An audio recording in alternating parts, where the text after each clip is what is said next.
అతలాకుతలం చేసింది. 48 గంటలకు కురిసిన భారీ వర్షాలకు వాగులు ఉప్పొంగి ప్రవహిస్తూ ఉన్నాయి.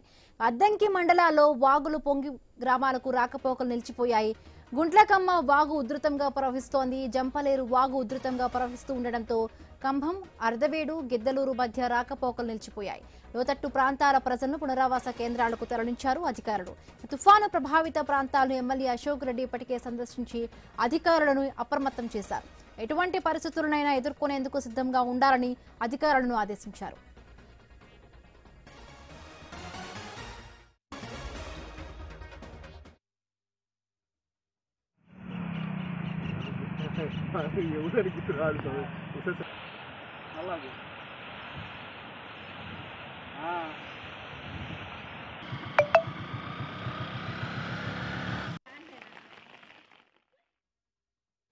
ప్రయత్నిస్తున్నారు.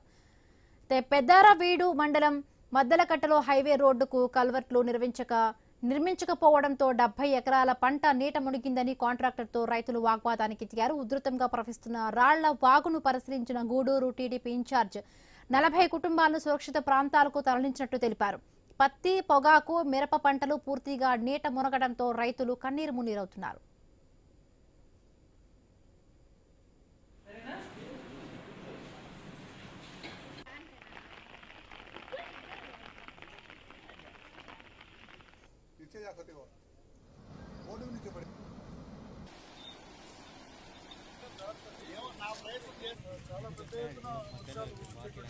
ముఖ్యమంత్రి గారు చెప్తా ఉన్నారు, బెడ్ వేయించండి, అవసరమైతే వీటిని ఒక చోటికి జరిపేసేసి మనం ఒకదాని మీద ఒకటి పెట్టేసేసి కింద శుభ్రంగా చేయించి బెడ్ పెంపించండి. ఇబ్బంది లేదు, మీకు ఏమన్నా హెల్త్ ఇష్యూస్ ఉన్నా కూడా మెడికల్ క్యాంప్ లో ప్రశాంతంగా ఉంటుంది. సరేనా?